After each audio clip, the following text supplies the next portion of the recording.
ಈ ಟಾಪ್ 5 ಅಂದ್ರೆ ನನ್ನ ಒಂದು 3 ಜನ 4 ಜನ ಅದಾರ ರೀ. ಅವ್ರು ಯಾರಂದ್ರೆ ರಘು ಸರ್ 1, ಧನುಷ್ 2, ಗಿಲ್ಲಿ 3, ಆನಂತರ ಉಳ್ಕದವಾಗ ಅವ್ರಿಗೆ ಹೋದ ಇಂಟರ್ವ್ಯೂದಾಗ ಹೇಳಿನಿ. ಈಗ ನನಗೆ ಯಾಕೋ ಅದೇನೋ ಅವ್ರು ನನಗೆ ಇಲ್ಲ ಅನಿಸ್ತೈತಿ. ಈಗ ನಾ ಇದ್ದೀನಿ ಅಂದ್ರೆ ಈ ಟಾಪ್ 5ದಾಗ ನಾ ಮೊದಲನೇ ಸ್ಥಾನ ನಾನೇ ಇರ್ತೀನಿ. ನಾ ಅನ್ಕೊಂಡಿನಿ ಮೊದಲನೇ ಸ್ಥಾನ ನಂದೇ ಇರ್ತಿತ್ತು. ಆನಂತರ ಸೆಕೆಂಡ್ ರಘು ಸರ, ಆನಂತರ ಧನುಷಿ, ಆನಂತರ ಗಿಲ್ಲಿ, ಇವರೆಲ್ಲ ನಾನು ಲಾಸ್ಟ್ಗೆ ಇರ್ತಿರೋ ನಾ ಅನ್ಕೊಂಡಿನಿ. ನಾ ಇಲ್ಲಿದ್ದು ನೋಡಿದ ಪ್ರಕಾರ, ಅಲ್ಲಿದ್ದ ಆಡೋ ಪ್ರಕಾರ ಇನ್ನು ನನಗೆ ಇಂಡಿವಿಜುವಲ್ ಗೇಮ್ ಸಿಗ್ತಾವು. ನನಗಿನ್ನು ಒಬ್ಬೊಬ್ಬಗ ಇದ್ರ ಆಟ ಆಡಕ್ಕೆ ಸಿಗ್ತೈತಿ. ಅದ್ರಾಗ ನಾ ಪ್ರೂವ್ ಮಾಡ್ಕೋಬೇಕು.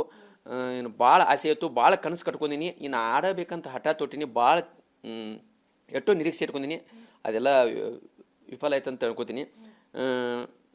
ನನಗೆ ಗೇಮ್ ಅಂತ ಹೇಳ್ಬೇಕಂದ್ರೆ ಇನ್ನೊಂದ್ರಿ ಅಂದ್ರೆ ಗೇಮ್ ಅಂತ ಬಂದಾಗ ನನಗೆ ಗ್ರೂಪ್ದಾಗ ಗೇಮ್ ಸಿಕ್ಕವು. 4 ಜನ ಕೂಡಿ ಆಡೋ ಸಿಕ್ಕವು. ನನಗೆ ವೈಯಕ್ತಿಕವಾಗಿ ಒಬ್ಬಗ ಬದ್ರ ಆಡಕ್ಕೆ ಸಿಕ್ಕಿಲ್ಲ. ನಾ ಗೇಮ್ದಾಗ ಪ್ರತಿಯೊಂದು ಗೇಮ್ದಾಗ ಗ್ರೂಪ್ದಾಗ ಸೋತ್ರು ನಂದೇ ನಾ ಮಾಡೋ ಸೋತನ ಒಪ್ಕೊಳ್ಳೋಕೆ ಸಾಧ್ಯನೇ ಇಲ್ಲ. ಇಂಡಿವಿಜುವಲಿ ಆಗಿ ಅವ್ರಿಗೆ ನನಗೆ ಹತ್ತಿರಬೇಕು, ನಾ ಅದ್ರಾಗ ಸೋತಿರ್ಬೇಕು. ಅವಾಗ ನಾ ಸೋತಿನ ಒಪ್ಕೋತನು. ಈ 4 ಜನ ಆಡೋ ಗೇಮ್ದ್ರೊಳಗೆ ನಾ ಸೋತಿನ ನಾ ಯಾವಾಗೂ ಒಪ್ಕೊಳ್ಳೋಂಗಿಲ್ಲ, ಅದು ಚಾನ್ಸೂ ಇಲ್ಲ. ಇನ್ನು ಮುಂದೆ ನನಗೆ ಇಂಡಿವಿಜುವಲಿ ಆಗಿ ಗೇಮ್ ಸಿಗ್ತಾವು.